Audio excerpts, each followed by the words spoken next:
at the beginning of 2011, I had an opportunity to go to work on another book project that is about the healthcare industry. So it has a lot to do with Nashville, but I'm not in daily journalism anymore.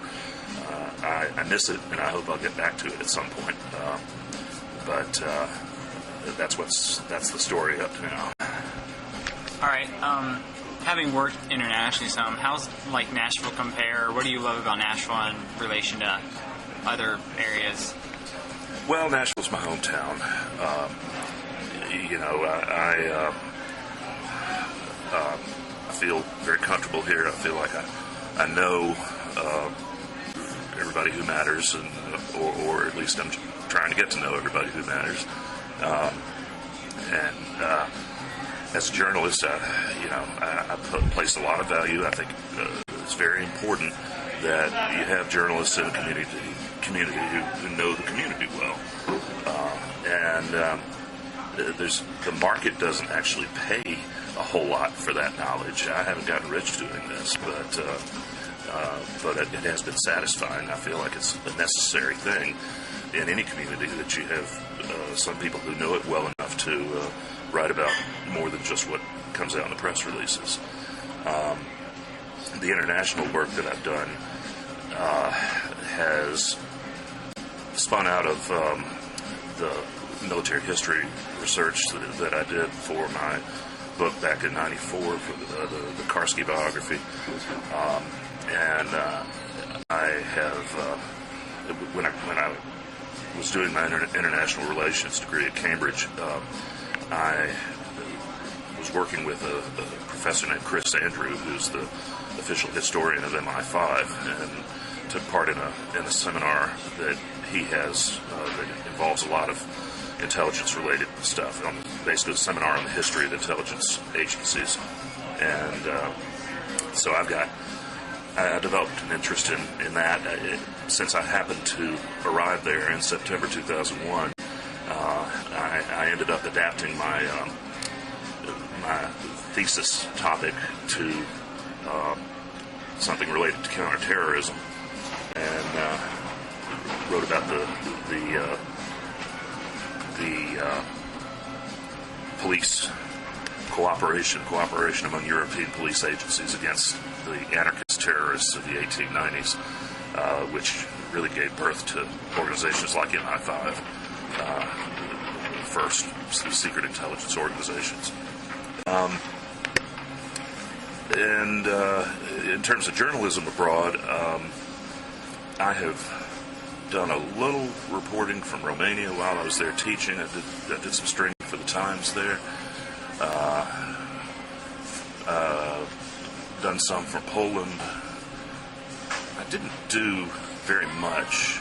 I did a couple stories while I was in the UK, but I was concentrated on my studies there. Certainly loved living in Cambridge. It's a beautiful place, expensive but beautiful, and wish we could have stayed longer. And just, I guess, final question: advice you have for people in getting involved in journalism or breaking into that culture here in Nashville, particularly? Well, we're in the midst of the most difficult time I've ever known in this industry. And part of me would want to tell any young person to run screaming and go find something much safer to do with your career. But ultimately, I feel that there has to be a function that resembles what we used to call journalism. If a democracy is going to function the way it needs to, and so the good old-fashioned shoe leather journalism, comforting the afflicted and afflicting the comfortable, getting deep local knowledge and putting that to work as you report on your community. I think there's always going to be a need for that, and I'm holding out hope that that there will be a mechanism to make that a viable career path. I think as I mean, I've been reading a lot of predictions lately about print publications. One I read today said that 2015 will be the year when we finally have a shutdown of a large number of print newspapers and magazines. Once you can deliver the news to a tablet or a smartphone, and once enough people have those, and the adoption rates are, climbing very rapidly, and you don't have all the expense of printing a newspaper, there's a huge commodity expense. My career was influenced at the Tennessean by the fact that the price of newsprint shot up during the time I was there. Some kind of shortage of trees in Canada to cut down and make newsprint. I don't know about that market, but I know that it heavily influenced how many pages we could run, and therefore how much news we could get out there.